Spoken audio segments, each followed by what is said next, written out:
권력이라는 게 부모 자식 간에도 이게 나눌 수 없는 거라고. 이걸 잘 보여주는 장면 중에 하나가 진짜 대통령이 그러면 일론인 거냐, 트럼프는 꼭두각시인 거냐, 이걸 이제 비꼰 건데 트럼프한테도 직접 물어보거든요. 어떻게 생각하냐 이렇게 물어보니까 막 말을 얼버무려요. 트럼프 입장에서는 트럼프가 있고 일론이 있어야 되는 거지, 일론이 있고 트럼프가 있으면은 본인이 이제 작아지는 거잖아요. 그거를 과연 용납할 수 있을까라는 생각은 들거든요. 비아디랑 테슬라만 보면은 테슬라가 자율주행 기술에 있어서 우위를 보이고 있다고 보여지고요. 거기에는 한 이제 두세 가지 이유가 있는데, 일상생활에서 차를 타는데 자율주행이 다 되는 거는 사실 10년이 지나도 어려울 수가 있어요. 그러니까 근데 이거는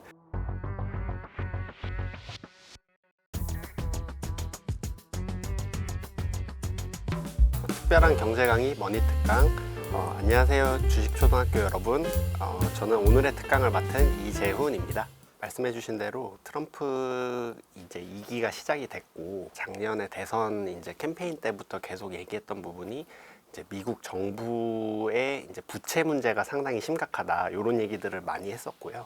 그래서 이제 이러한 이제 인력 문제라든가 혹은 이제 예산 문제에 대한 효율성을 좀 높이기 위해서 일론 머스크를 중심으로 해서 정부 효율부라고 해서 도지라고 부르는데요. Department of Government Efficiency라는 이제 조직을 만들게 되었고요. 그래서 이제 기본적인 역할은 세 가지입니다. 그래서 첫 번째로는 이제 정부의 이제 연방 정부의 예산을 이제 감축시켜야 된다라는 부분이 이제 큰 문제 의식이고요. 그리고 두 번째로는 연방 공무원의 인원에 대해서도 이제 비용 관점에서 효율화를 해야 된다. 그리고 세 번째가 이제 그 정부에서 이제 지나치게 규제가 많아져서 이러한 규제를 줄여서 이제 기업들이 활동을 할 수 있는 이제 운신의 폭을 좀 넓히게 해줘야 된다라는 부분이 이제 핵심적인 내용이라고 할 수 있을 것 같아요. 이제 4년 내내 지속되지는 않고요. 기한이 정해져 있어서 2026년 7월 4일까지 이제 활동을 하게 됩니다. 그래서 이제 내년도 정도까지 이제 활동을 하게 되고요. 이제 이때가 이제 미국 건국한 지 250주년이 되는 해여서 미국 독립의 250주년에 맞춰서 이제 이런 활동을 이제 지속한다고 볼 수 있습니다. 사실 이제 일론 머스크는 이제 트럼프 대선 기간 동안에 가장 큰 금액의 후원을 했던 인물 중에 하나고요. 그래서 거의 4천억 원 이상의 이제 후원금을 이제 트럼프에게 투자를 했습니다. 그래서 트럼프 정부의 이제 출범에 있어서 가장 큰 이제 지분을 가진 인물 중에 한 명이고요. 무엇보다 이제 일론 머스크가 그동안 이제 스페이스X나 테슬라와 같은 이제 여러 기업 활동을 통해서 이제 비용을 감축시키고 이제 효율적인 이제 비즈니스를 이제 했던 부분들이 이제 트럼프의 입장에서도 이런 이제 모델을 정부에도 이제 이식을 해서 한번 이제 정부의 이제 효율을 좀 꾀보자라는 취지에서 이제 수장을 맡게 된 걸로 보입니다. 최근에 뭐 이제 언론에도 보도가 되었는데, 이제 그 국무회의를 이제 백악관에서 진행을 하는데 장관들이나 이제 부통령보다 발언 시간이 이제 일론 머스크가 훨씬 더 길게 가져간 부분이 있었습니다. 그리고 일론 머스크에 대해서 굉장한 신뢰를 보내면서 트럼프도 이제 강력한 이제 지지를 보였거든요. 그래서 이제 트럼프가 가지고 있는 인식 자체가 미국이 이제 예전만큼 이제 강한 나라가 아니고, 지금 무엇보다 이제 미국 부채 문제를 해결하지 않으면은 미국 정부의 유지에 있어서도 상당한 어려움이 있다라고 이제 문제의식을 하고 있는 상황이기 때문에, 이런 부분에 있어서 트럼프 입장에서도 정부 효율부와 일론 머스크에게 강하게 이제 힘을 실어주고 있는 모양새입니다. 실제로 이제 그 과거 이제 미국 정부에서도 이런 위원회가 처음 있었던 것은 아니고요. 뭐 레이건 대통령 시절부터 해서 클린턴 정부, 그 다음에 오바마 정부, 바이든 정부, 공이 이제 이런 이제 정부의 어떤 방만한 운영을 좀 개혁해야 된다라는 목소리는 사실 계속 있어 왔고요.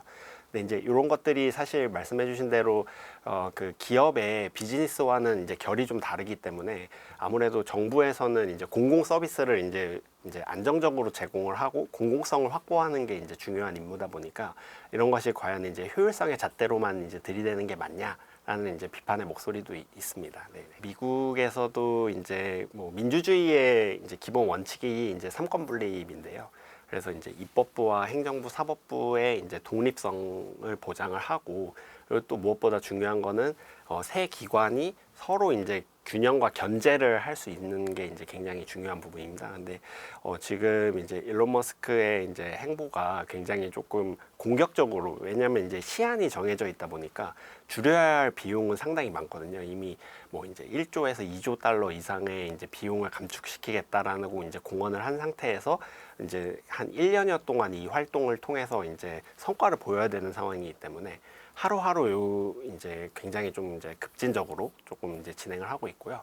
그래서 이런 부분들이 실제로 이제 미국 연방 공무원들은 이제 연방 공무원 노조도 가지고 있고, 그리고 이제 민주당 쪽, 미국 민주당 쪽에서나 이제 언론 그다음에 이제 시민단체들도 이제 이런 부분에 대해서 좀 이제 우려의 목소리들을 전하고 있는 그런 상황입니다. 네. 일론 머스크는 이제 양면적인 요소를 좀 가진 복합적인 인물이라고 보여지고요. 물론 이제 긍정적인 부분에 있어서는 이제 혁신에 대한 비전을 이제 보여주는 인물로서 어떻게 보면 이제 스티브 잡스 이후에 이렇게 비즈니스 부문에서 강한 이제 드라이브를 통해서 새로운 이제 혁신을 만들어냈다는 점에서는 이제 상당히 이제 긍정적인 부분이 있고요. 이거는 뭐 테슬라를 통해서 전기차 시대를 앞당겼던 부분이라든가 스페이스X를 통해서 새로운 이제 민간 우주 시대를 열었던 부분들이 이제 굉장히 이제 좀 이런 중요한 사례 중에 하나로 볼 수 있을 것 같고요.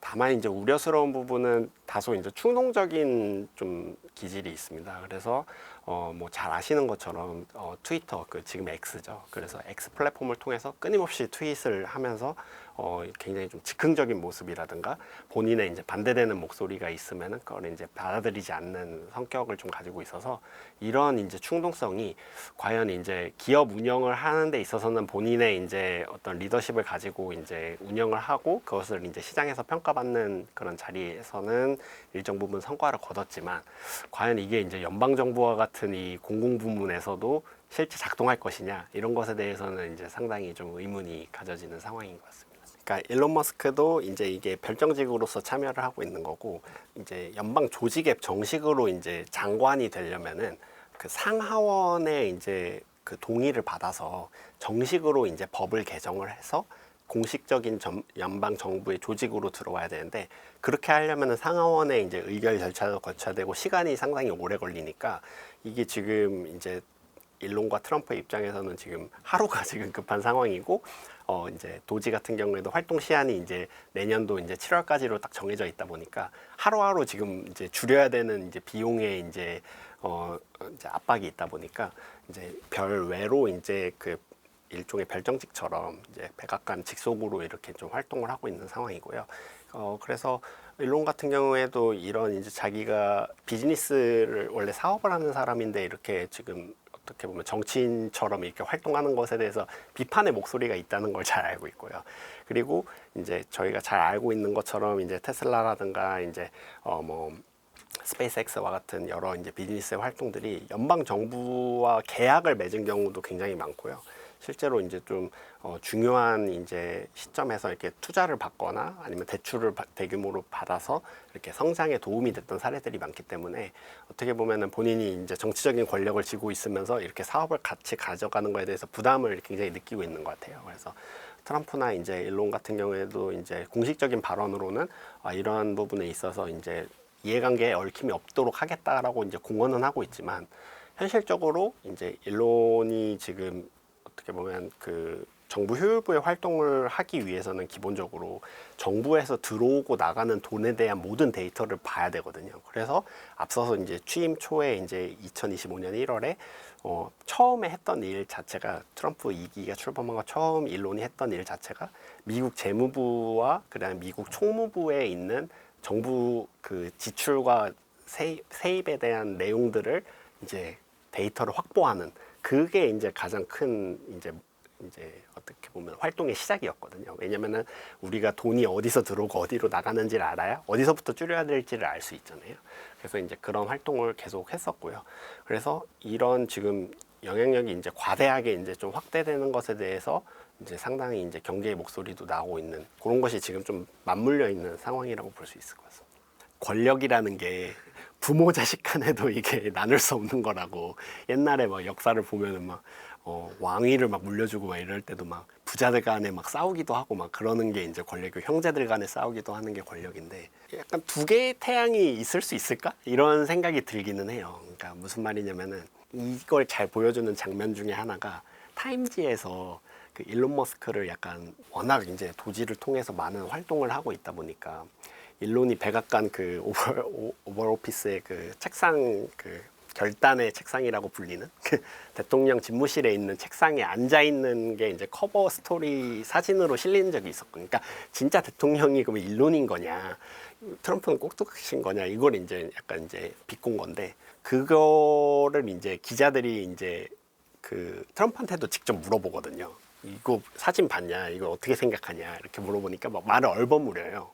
그러니까 그런 부분들이 트럼프 입장에서는 트럼프가 있고 일론이 있어야 되는 거지, 일론이 있고 트럼프가 있으면은 본인이 이제 작아지는 거잖아요. 그거를 과연 용납할 수 있을까라는 생각은 들거든요. 트럼프도 일론만큼 종잡을 수 없는 사람이고 굉장히 변덕스러운 사람이기 때문에.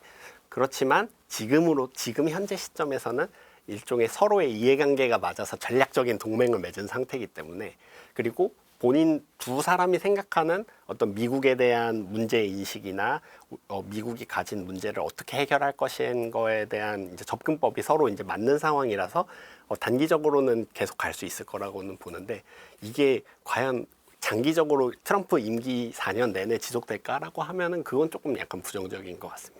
90년대에 이제 창업을 첫 번째로 시작을 하고 잘 이제 됐던 케이스가 이제 집투 케이스인데요. 이제 과거에 이제 미국에서 이제 인터넷이 이제 시작될 무렵에 이제 미국은 이제 땅이 크고 주가 많다 보니까 지역별로 이제 신문사들이 이제 굉장히 좀 많이 있습니다. 그래서 지역 언론들이 굉장히 강한데, 이런 지역 언론들이 예를 들면 우리나라도 이제 예전에 이제 배달의 민족이 이제 생기기 전에 전단지를 통해서 그러니까 이제 소상공인들이 이제 비즈니스나 이제 뭐 식당을 소개한다든가 이런 것들을 이제 광고 형태로 진행을 했었는데, 지역 신문에서도 당시에 이제 좀 비슷한 형태로 이제 광고 전달을 싣는다든가 아마 소식란처럼 이제 전해서 지역에 이런 이제 유명한 뭐 맛집이라든가 여러 가지 비즈니스들이 있다라는 걸 이제 홍보를 해왔습니다. 근데 이제 이런 부분들이 이제 인터넷의 출범과 맞물려서 디지털로 전환될 가능성이 있지 않나라는 것이 이제 일론의 이제 시장 문제에 대한 접근이었고요. 그래서 이런 부분을 이제 집투라는 홈페이지를 통해서 일정 부분 디지털화할 수 있는 좀 도움을 주었습니다. 그래서 이제 그 고객사가 당시에는 이제 미국에 있는 지역 언론사였고요. 그래서 이런 언론사들한테 이제 그 일정 부분 이제 수수료를 받고, 그 다음에 이제 광고에 대한 것들을 이제 업로드를 해서 인터넷을 통해서 이제 실제 이제 시민들이 좀 이제 정보를 확인할 수 있는 그런 서비스를 제공을 했었고요. 이 기업도 이제 99년도 정도에 이제 컴팩에 이제 그 매각이 돼서 처음으로 이제 조금 엑시스를 한 그런 사례였고요. 그래서 일론의 이제 어떻게 보면은 작은 이제 비즈니스를 해결한 비즈니스적인 문제를 해결한 사례가 될 수가 있는데, 이때의 성공을 기반으로 해서 이후에 이제 창업이 연쇄적으로 이루어지게 되고요. 그래서 이런 이제 활동을 통해서 좀 비즈니스에 대한 자신감을 쌓아간 걸로 보입니다. 페이팔을 이베이에 이제 매각한 다음에 이제 2000년대 초반인데요. 그때 이제 2002년, 2003년 요 시절에 이제 일론 머스크가 이제 일정 부분 이제 그 매각에 대한 엑시스를 했기 때문에 그것에 대해서 이제 성과로 이제 돈을 이제 상당히 많이 가지고 있는 상황에서 이제 실리콘밸리 지역에서 이제 좀 기업가분들이랑 여러 가지 이제 교류도 하고 이제 활동을 하던 중에 이전부터 이제 전기차에 대한 좀 비전이나 이런 것에 대해서 이제 관심이 많았던 차에 이제 테슬라 이제 창업자들을 만나게 되고요. 그 이후에 이제 시리즈 A 투자를 처음에 하면서 이사의 의장으로 처음에 취임을 하게 됩니다. 근데 이제 그 당시에는 로드스터라고 해서 이제 전기차 이제 스포츠카를 이제 제작하는 그런 상황이었는데, 요게 실제로 이제 조금 어떤 자동차 부품을 조달하거나 직접 내재화해서 이거를 이제 대량 생산하는데 상당히 좀 어려움을 많이 겪었었습니다. 그러는 상황에서 경영진과 좀 일론 머스크의 좀 의견 다툼이나 좀 충돌이 있었고요. 그래서 일론 머스크가 이렇게 가다가는 아예 이제 좀 전기차를 내놓지 못할 수도 있겠다 시장에, 이런 판단을 해서 이제 2008년 요쯤부터 이제 직접 CEO로 부임을 하면서 이제 테슬라를 이제 이제 맞게 되고요. 그래서 이후에 이제 로드스터 출시와 모델 S의 성공, 그리고 이제 모델 3Y 우리가 아는 것처럼 이제 테슬라의 다양한 전기차 모델을 내놓으면서 이제 지금의 모습을 좀 가지게 되었다고 할 수 있을 것 같습니다. 일론 머스크가 이제 취임한 이후에는 과거에는 이제 세계 각지에서 전기차에 관련된 이제 부품들을 조달을 하고, 그 다음에 이제 그것을 이제 차량 개조와 같은 형태를 통해서 이제 내연기관에 필요한 부품들을 다 빼고 전기차에 관련된 부품을 넣어서 조립하는 형태였거든요. 근데 이제 그런 수준에서 벗어나서 이제 일종의 좀 우리가 잘 아는 도요타나 현대자동차의 모델처럼 수직 계열화를 통해서 자체적으로 소프트웨어나 하드웨어를 직접 개발을 하고, 이런 이제 모델들 간의 이제 부품들도 상호 호환이 잘 되도록 해서 이제 대량 생산을 할 수 있는 좀 기반을 잡은 것이 일론 머스크의 가장 큰 좀 공헌이라고 할 수 있을 것 같습니다. 미국의 교통부 산하에 이제 그 니자라고 해서 이제 그 자동차 안전에 대해서 이제 관할하는 기구가 있고요.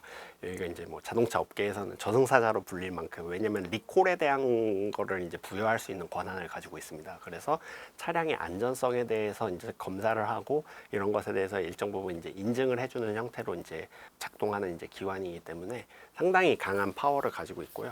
이제 미국에서 이제 어떻게 보면은 우회 전략을 통해서 이제 자율주행을 밑에서부터 약간 끌어올린 케이스라고 할 수 있거든요. 그래서 이제 구글의 웨이모 같은 경우에는 2009년도부터 해서 지금까지 이제 여러 가지 이제 자율주행과 로보택시에 관련한 실증들을 진행하고, 이제 유상 서비스도 이제 일부 도시들, 이제 샌프란시스코나 LA 등지에서 이제 진행을 하고 있는데, 이제 구글의 방식과 이제 테슬라의 방식이 조금 다른 부분이, 구글은 이제 기본적으로 이제 본인들이 이제 예전에 이제 실험을 했는데, 차량에서 이제 사람들이 이제 어느 정도 자율주행 기능이 이제 허용이 되니까 영상을 이제 차량 안에 카메라를 달아서 이제 관찰을 했는데, 한 10분 지나니까 다 이제 졸기 시작하는 거를 이제 발견을 했다고 해요.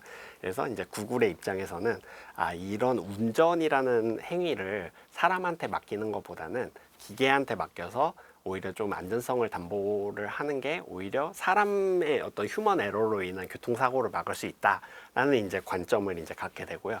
그리고 이제 구글 같은 경우에는 이제 구글 맵이라는 이제 서비스가 있었다 보니까, 기본적으로 이제 시내 일정 구간 안에서 HD 맵을 먼저 구현을 해놓고 각종 차량의 센서들을 부착을 해서 최대한 안전하게 이제 주행을 하고, 이런 것들이 이제 뭐 이제 노약자라든가 이제 교통 약자들을 이제 어떤 이동권을 보장하기는 차원에서 로보택시 서비스로 처음에 접근을 했던 케이스고요. 그래서 이건 어떻게 보면 위에서부터 이제 처음에 이제 모든 이제 준비를 갖춰진 상태에서 제한적으로 이제 확장을 하는 방식이었다면은, 테슬라는 먼저 자신들의 전기차를 판매를 하고요.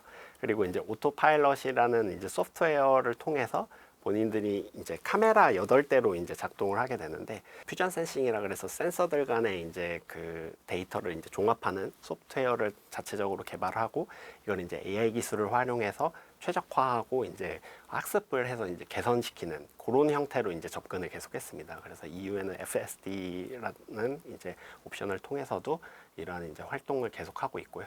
그래서 어떻게 보면 테슬라의 이제 관점에서는 이 사용자들이 이렇게 알아서 이제 차를 구매를 해주고, 베타 테스터로서 일종의 베타 테스터처럼 차량을 주행하면서 데이터를 모아주는 형태로 해서 먼저 이제 비즈니스적인 이윤을 창출을 하면서 조금 지속 가능한 모델을 좀 창출했기 때문에, 좀 이제 밑에서부터 올라오는 그런 모델이라고 할 수 있을 것 같습니다.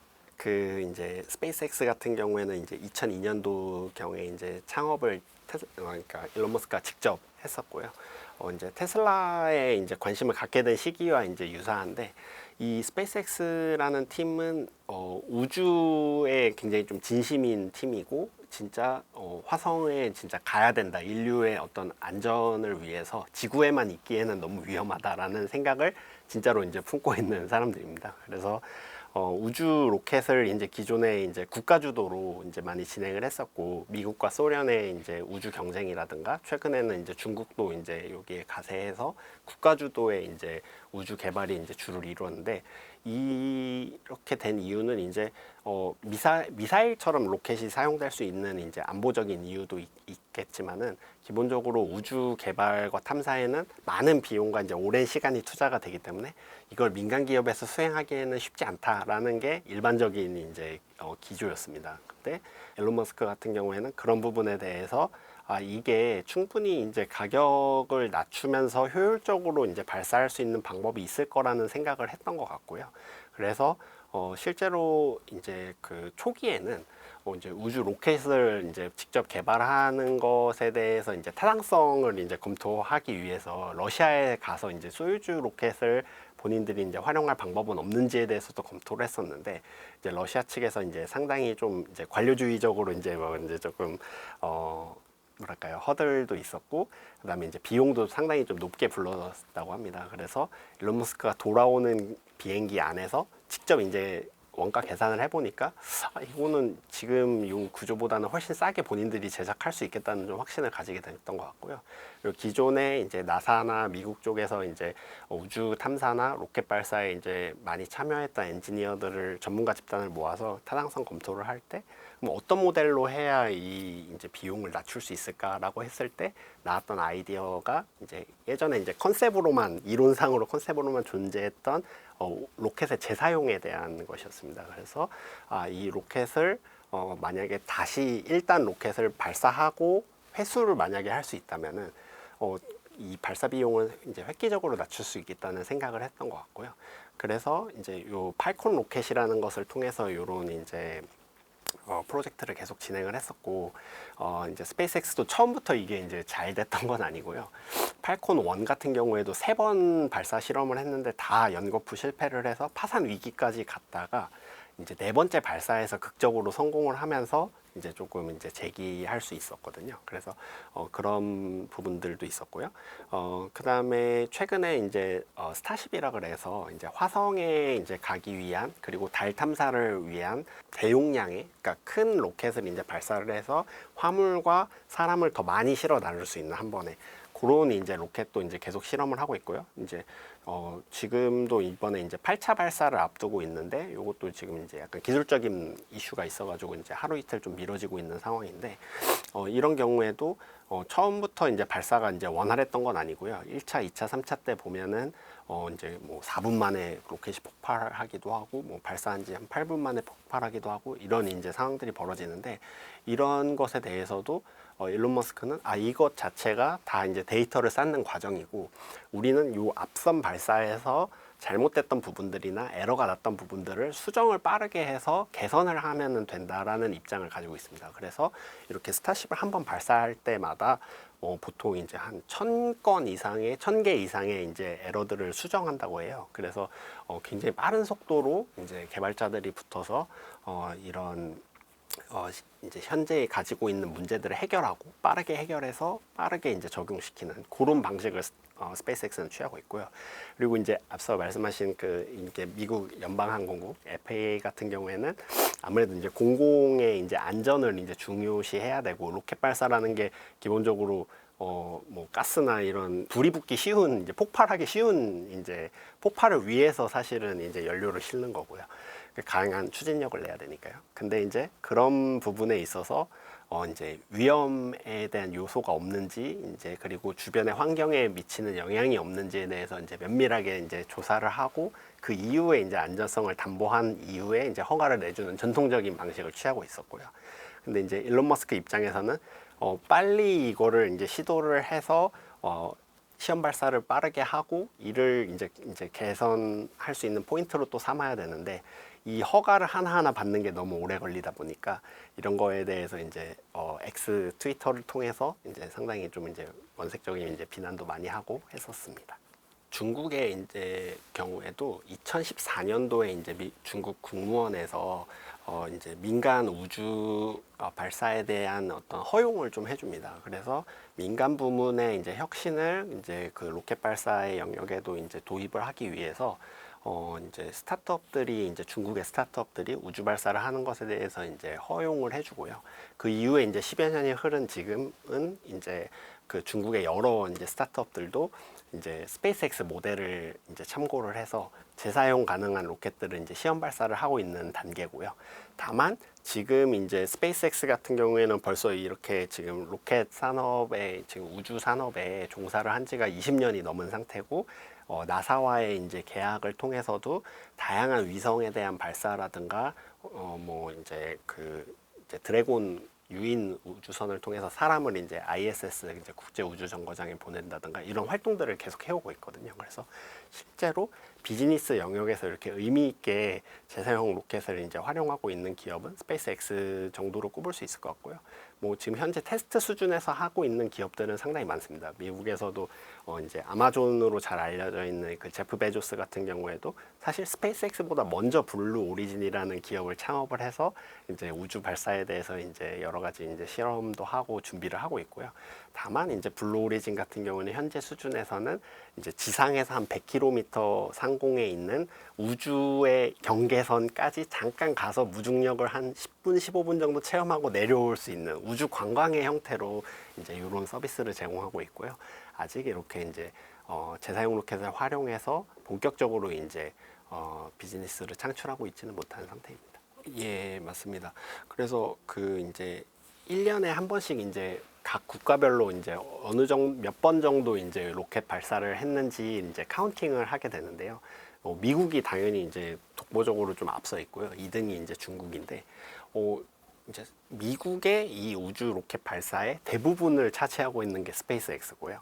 그래서 스페이스X의 1년 로켓 발사 횟수가 중국보다 더 많습니다. 중국 국가 전체를 합친 것보다 많습니다. 그래서 상당히 이런 부분에서는 민간 기업으로서는 굉장히 독보적인 지위를 가지고 있고 이제 민간 기업이 우주 산업에 대한 경계를 넓히는 데 있어서 이제 좀 천병에 서 있다 이렇게 볼 수 있을 것 같습니다. 두 가지 관점이 있을 것 같은데요. 올해 이제 6월부터 오스틴 지역을 중심으로 해서 이제 unsupervised FSD라고 해서 기존에 지금 북미 지역에서 활용하고 있는 FSD 같은 경우에는 supervised FSD입니다. 그러니까 인간이 레벨 2 수준에서 이제 자율주행 레벨 2라는 거는 이 운전하는 상황에서 주도권이 사람한테 있는 거를 의미하거든요. 그래서 사고가 났을 때도 이 책임이 제조사에 우선적으로 있는 게 아니라 운전자가 우선적으로 지게 돼 있습니다. 그래서 항상 이제 FSD가 작동할 때도 이제 운전자의 모니터링이나 이런 운전 상황에 대해서 주의를 하라는 게 계속 알림이 나오고요. 근데 지금 이제 슈퍼바이스드가 아니라 언슈퍼바이스드로 가게 되면은 요거는 레벨 3라고 볼 수 있습니다. 그래서 레벨 3부터는 제조사가 일정 부분 책임을 지게 됩니다. 왜냐하면 그 자율주행에 대한 소프트웨어나 그 구현하는 환경들에 대해서 본인들이 이제 책임을 지겠다고 이제 발표를 하는 셈이거든요. 그래서 사실 기술적으로는 이게 뭐 이제 구현이 불가능한 거는 아니라고 보여지는데요. 근데 이제 다만 이제 이슈는 사람이 운전하는 이제 테슬라가 아닌 차량과 이제 테슬라를 통해서 이제 기계 운전을 하는 이 운전 방식이 이제 같이 혼용됐을 때 사고의 가능성을 배제할 수 없다는 부분이 이제 가장 큰 이슈인 것 같고요.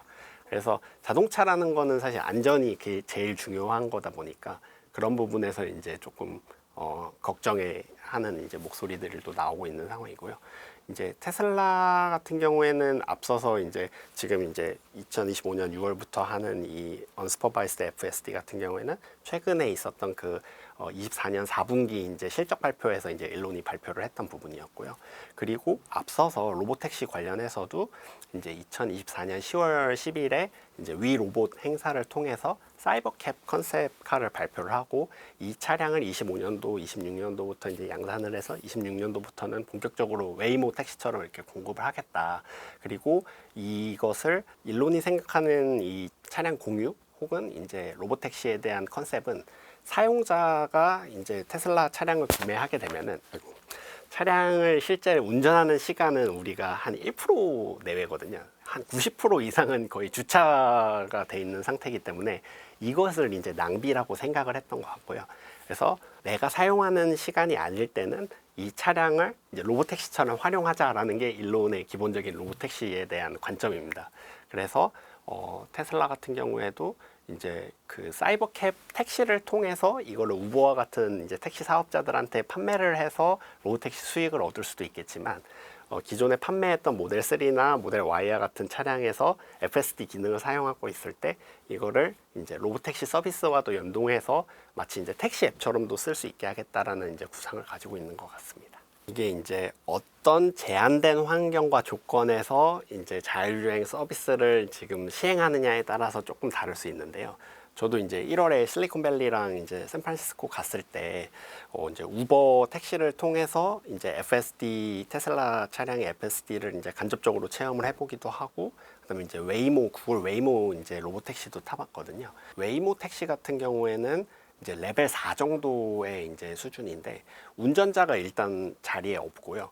네, 물론 차량을 이제 원격으로 모니터링은 다 합니다. 모니터링은 다 하는데 기본적으로는 차량에 아무도 없고 자기가 알아서 이제 주어진 이제 경로를 따라서 이제 다 이동을 하고, 운전 중에 어떤 상황들이 발생하면은 이게 좀 유연하게 이렇게 피해가기도 하면서 이제 잘 운전을 하거든요. 그래서 사실 지금 현재 시점에서 뭐 레벨 4, 레벨 5 차량까지도 이제 다 이제 운행은 하는데 이런 것이 굉장히 이제 제한된 조건에서 좀 운행을 하고 있고요. 중국 같은 경우에도 로보택시를 이제 뭐 바이두라든가 여러 이제 스타트업들이 지금 이제 공격적으로 좀 실증을 하고 있는 상황이거든요. 그래서 뭐 상해라든가 우한, 뭐 그다음에 베이징, 그리고 선저우나 광저우 같은 여러 이제 거점 도시들을 중심으로 이렇게 좀 공격적으로 실증을 하고 있어서 이런 부분들이 이제 좀 자율주행에 있어서 어느 정도 이제 시장이 열리는 좀 기회로 좀 보여지는 것 같습니다. 우리가 뭐 그냥 일상생활에서 차를 타는데 자율주행이 이렇게 그냥 심리스하게 다 되는 거는 사실 10년이 지나도 어려울 수가 있어요. 그러니까 근데 이거는 기술적으로 어려운 것도 물론 있겠지만은, 그리고 차량 보급이나 이런 것도 있겠지만은 각국의 이제 법 규제라든가, 그리고 앞서 말씀드렸던 것처럼 이게 만약에 도로의 어떤 일정 구간들이 다 이제 기계가 운전하는 이제 자율주행 상황이 되면은 차라리 조금 이제 안전을 담보할 수가 있는데, 사람 운전자가 같이 섞여서 운전하게 되면은 어떤 상황이 발생할지를 모르잖아요. 그래서 이제 그런 부분에 대해서 그러면은 이거 안전성 어떻게 담보하지? 그리고 사고가 났을 때 이걸 어떻게 책임지지? 라는 부분에서 이제 제조사가 상당히 부담을 느끼기 때문에 그런 부분에 있어서 이게 시일이 점점 좀 약간 지연되는 느낌이고요. 그래서 이게 이제 자율주행이라는 것이 이제 벌써 얘기가 나온 지도 상당히 이제 시간이 많이 지났는데 그 사이에 그럼 아무 일도 없었냐라고 하면 또 그건 아니고요. 그래서 제한된 환경 안에서 특정 조건 하에서 운전을 이제 기계한테 어느 정도 맡겨도 좋다라는 것을 조금씩 이렇게 침투를 조금 시장에서 물밑에서 이렇게 늘려나가는 단계라고 보면 좋을 것 같아요. 웨이모 같은 경우에도 그 샌프란시스코의 다운타운 그 시내의 일부 구역에서만 딱 작동하게끔 돼 있고요. 거기를 이제 벗어나면은 자기들이 이제 H맵이 준비가 안 됐거나 차량의 운용에 대한 게 이제 좀 좋지 못하다 보니까 좀 제한을 하고 있거든요. 그리고 중국 같은 경우에도 로보택시들이 이제 특정 시범 구역 안에서 이렇게 좀 자유롭게 움직이고 그 구역을 이제 조금씩 확대하는 방향으로 이렇게 접근을 하고 있어요. 그래서 어떻게 보면은 우리가 생각하는 것처럼 모든 차량들이 자율주행이 돼서 이렇게 움직일 수 있는 거는 상당히 좀 어려울 수 있다고 좀 보여지고요. 그 안에서 지금 이제 비즈니스 차원에서 그럼 어디까지 우리가 이걸 할 수 있을까를 계속 이게 좀 태핑하고 있는 단계라고 보면 좋을 것 같아요. 네. 비아디랑 이제 테슬라를 어떤 관점에서 볼 거냐에 따라서 이제 다른데요. 그러니까 이제 이 두 기업을 전기차 기업으로 볼 거냐 아니면은 자율주행 기업으로 볼 거냐에 따라서 좀 다를 것 같고요. 이제 만약에 전기차의 관점에서만 보면은 비아디가 2023년도부터는 그 생산량과 판매량에 있어서 테슬라를 앞서고 있거든요. 그래서 저가 전기차라는 시장을 새로 이제 비아디가 열었기 때문에 이런 부분에서 굉장히 이제 공격적으로 이제 영업 전략을 펼치고 있고, 앞으로 확장 가능성이 높은 거는 비아디 쪽이 더 크고요. 테슬라 같은 경우에는 본인들이 가지고 있는 자율주행에 대한 광범위한 데이터 확보라든가 기술에 대한 조금 압도적인 좀 우위를 가지고 있다는 좀 자신감, 이런 것들, 그리고 브랜드 가치, 이런 거를 이제 좀 우선적으로 내세우는 것 같아요. 근데 모든 제품이 마찬가지지만은 컴퓨터도 처음에 나왔을 때는 엄청 비쌌거든요. 지금 생각하는 슈퍼컴퓨터처럼 뭐 100억 원 이상 막 엄청 비싸고 잘 안 팔릴 거라고 생각을 했는데 실제로 이제 마이크로소프트나 여러 기업들이 활동을 하면서 가격이 점점 낮아지잖아요. 그러면서 이제 보급이 확산이 되는데, 전기차의 경우에도 테슬라가 계속 이렇게 우위를 가져갈 거냐 하면은 그렇지는 않은 것 같고요.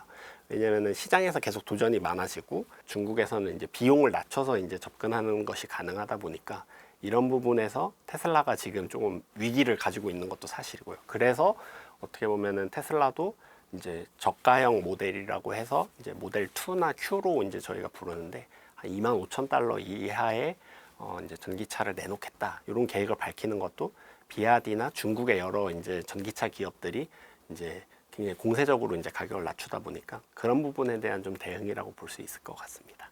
그러니까 이제 비아디랑 테슬라만 보면은 테슬라가 아직까지는 우위에, 자율주행 기술에 있어서는 우위를 보이고 있다고 보여지고요. 거기에는 한 이제 두세 가지 이유가 있는데, 첫 번째로는 이 개발자, 자율주행 소프트웨어를 개발하는 팀의 인력이나 구성 자원에 있어서 이제 테슬라가 그동안 오랫동안 투자를 해온 측면이 있고요. 두 번째로는 기존의 오토파일럿이나 FSD 기능을 통해서 실제 도로에서, 그러니까 가상 환경의 도로가 아니라 실제 도로에서 주행을 한 데이터를 굉장히 많이 가지고 있고요, 테슬라가.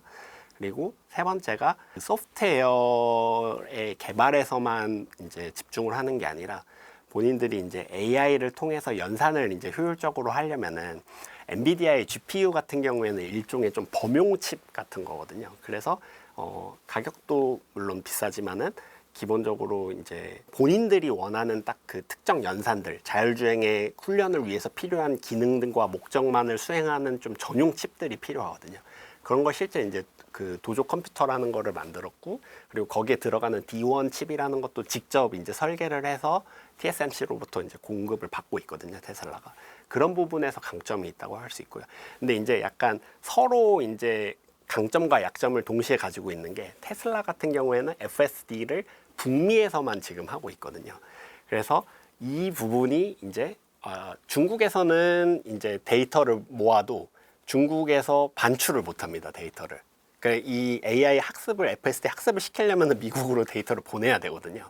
근데 그게 이제 중국에서 막혀 있는 상황이고, 비아디 입장에서도 지금 중국 안에서는 이제 최근에 뭐 딥시크랑도 이제 협업하겠다 뭐 하면서 이제 자율주행 소프트웨어적인 부분에서 계속 이제 어프로치를 시도는 하고 있지만은, 실제로 뭐 엑스팽이라든가 이제 다른 중국의 기업들이 중국 내에서의 자율주행에서는 더 기술이 좀 앞서 있는 건 사실이거든요. 비아디가 원래 잘하는 거는 배터리를 이제 만들고, 그리고 그거를, 그 기술을 기반으로 해서 전기차를 싸게 잘 만드는 거, 요게 이제 핵심적인 강점이다 보니까 서로 조금 이제 강점과 약점을 좀 동시에 갖고 있는 그런 상황인 것 같습니다. 그러니까 이런 것이 하나의 좋은 촉매제가 될 수 있다고 저는 생각을 하거든요. 그러니까 우리가 이제 설에 명절 쇠고 있는데 갑자기 딥시크 사태 터져가지고 이거 갑자기 뭐 중국에서 뭐 이렇게 싸게 이렇게, 미국에서는 빅테크들이 엄청나게 많은 뭐 수천억을 들여가지고 오랜 기간 동안 이렇게 엔비디아 칩 하나씩 모아가지고 했던 거를 얘네는 어떻게 이렇게 싸게 만들었지라고 이제 놀랬었잖아요. 근데 그거 자체가 단기적으로는 미국의 위기 아니야 이렇게 생각할 수 있겠지만은, 더 크게 보면은 이 AI 관련된 시장이 이제 새로 열린 걸로 이제 보여지거든요. 마찬가지로 자율주행이나 전기차의 영역에 있어서도 테슬라가 항상 우위를 가져갈 수는 없는 거거든요. 왜냐면은 이 테슬라가 처음부터 공략했던 거는 멀리 있었던 전기차 시장을 지금 빠르게 이제 조금 이렇게 앞당겨서 이렇게 도입을 했던 공을 가지고 있는 거고요. 근데 테슬라 입장에서도 숙제가, 그러면은 중국에서 만약에 전기차를 더 싸게 만들면은 이거는 어떻게 하지? 약간 이런 부분이거든요. 근데 비아디 같은 경우에도 이번에 이렇게 자율주행에 대해서 이렇게 공격적인 이제 선언을 하게 된 것도, 본인들이 이제 전기차를 이제 생산하고 배터리를 싸게 양질로 만드는 것에 대해서는 자신감을 가지고 있는데, 앞으로 본인들이 생각했을 때 중국 소비자들의 이제 눈높이도 높아지고 시장의 요구도 많아지는 상황이기 때문에 이거에 대응하기 위해서는 본인들도 이제 자율주행 쪽에서 뭔가 치고 나가는 게 있어야겠다라고 생각을 해서 이제 그런 접근을 한 것 같아요. 그래서 요거는 이제 어떻게 보면은 하나의 이제 좀 좋은 촉매제가 돼서 자율주행이나 이제 모빌리티 시장을 혁신하는 데 있어서 여러 행위자들이 나와서 이렇게 경쟁하는 건 굉장히 좋은 상황이라고 보여지거든요. 그래야만 이제 테슬라도 그런 부분에서 이제 조금 시장의 변화나 위기를 느끼고 더 빠르게 이제 대응을 할 수 있기 때문에 그런 부분에서는 앞으로 좀 더 오히려 좀 재밌는 상황이 나오지 않을까 이렇게 생각을 하고 있습니다. 그러니까 테슬라에 대해서 시장의 반응이 되게 재미있는 게 이 주식이 주가가 좋고 기업이 잘 될 때는 이 기업을 되게 미래의 기술을 가진 기업으로 봐요. 그래서 얘네는 이제 옵티머스 로봇도 해가지고 이제 내년부터 뭐 100만 대 이상 만든다고 하고 ESS 관련해서 이제 에너지 저장 장치에 대해서도 공격적으로 이제 투자를 하면서 안정적인 이제 수익원을 가져오고 있고 그 다음에 이제 로봇에 대해서도 이제 옵티머스 로봇도 하고 되게 다양한 이제 사업을 하면서 미래 가치가 있다. 그러니까 젠슨 황이 2025년 CES 때 키노트 때 말했던 그 피지컬 AI, 그러니까 AI가 소프트웨어 단에서만 있는 게 아니라 실제 우리 삶에서 이게 물리적으로도 어떤 영향을 미칠 거냐고 생각했을 때 가장 가까이 있는 기업이다 이렇게 얘기를 하고요.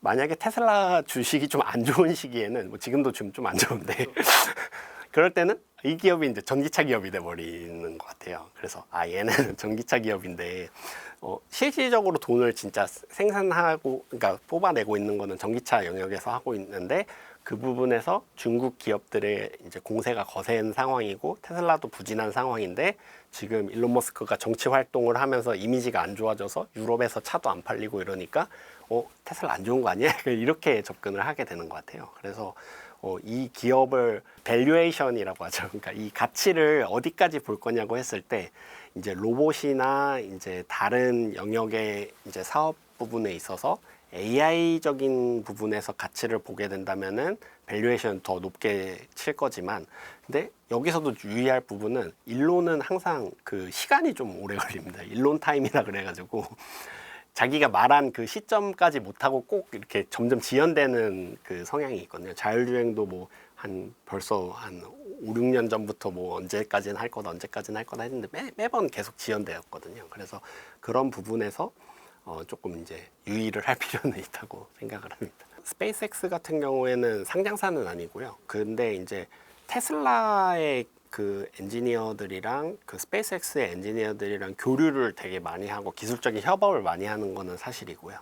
그리고 아무래도 이제 그 옵티머스 로봇이 가장 조금 주목받을 수밖에 없는 게 휴머노이드 로봇을 시작한 지가 그러니까 테슬라 시작한 지 그렇게 오래되지 않았거든요. 한 2년 남짓 됐는데 그 짧은 시간 동안 이제 대규모 투자를 통해서 그리고 그 FSD라는 것 자체도 인간의 눈처럼 카메라를 통해서 세상을 보는 거다 보니까 이런 것에 대한 이제 데이터나 훈련량이 많다 보니까 그걸 로봇한테 적용하는 게 더 빨랐던 것 같아요. 실제로 옵티머스 그 로봇의 얼굴에 들어가는 그 카메라 센서라든가 그 이제 이미지나 주변 상황을 파악하는 거에 대한 기술도 그 테슬라의 FSD에서 이제 오는 거거든요. 그래서 이런 부분에서 이제 로봇 쪽이 아무래도 지금으로서는 이제 가장 조금 주목받을 수밖에 없는 것 같고요. 근데 조금 이제 일각에서는 아직 너무 이른 거 아니냐 이런 목소리도 존재는 해요. 그러니까 그 운전을 할 때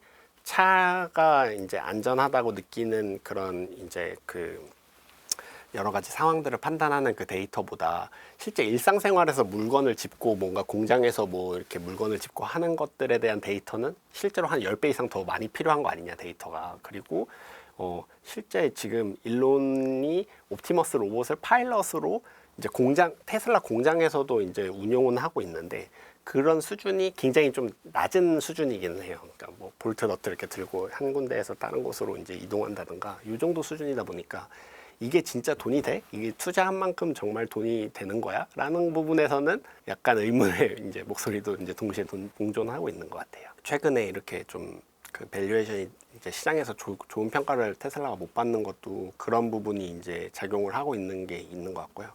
어떻게 보면 일론의 존재감이 되게 큰 기업인 것 같아요. 테슬라라는 기업 자체가. 그러니까 일론이 열심히 이제 옛날에 프리몬트 공장에서 막 일주일에 120시간 동안 막 일하고 막 바닥에서 자고 막 이러면서 현장 엔지니어들이랑 문제를 하나씩 이렇게 풀어 나갔던 것을 통해서 모델 3를 양산을 할 수가 있었거든요. 그런 노력을 통해서 그리고 되게 이제 어떻게 보면 집착에 가까울 정도로 문제 해결을 이제 해서 어떻게 보면 시장에서 다른 사람들이 풀지 못했던 문제들을 풀었기 때문에 전기차 시대를 앞당길 수 있었던 거잖아요.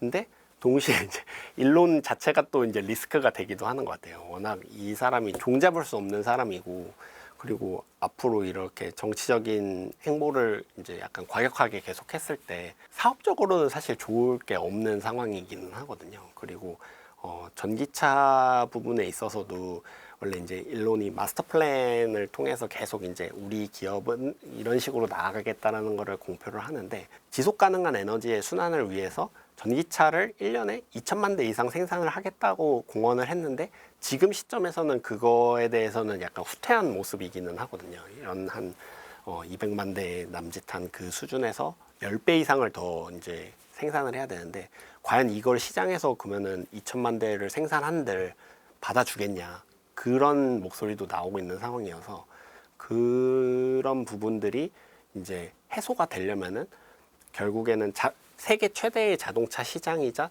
세계 최대의 전기차 시장인 중국을 공략을 해야 되는데, 그 부분에 있어서도 중국의 저가 전기차들에 대한 기업들이 워낙 많고 그들이 굉장히 좋은 퍼포먼스를 내고 있다 보니까 그런 부분이 지금 되게 약점으로 좀 작용을 하고 있는 것 같습니다.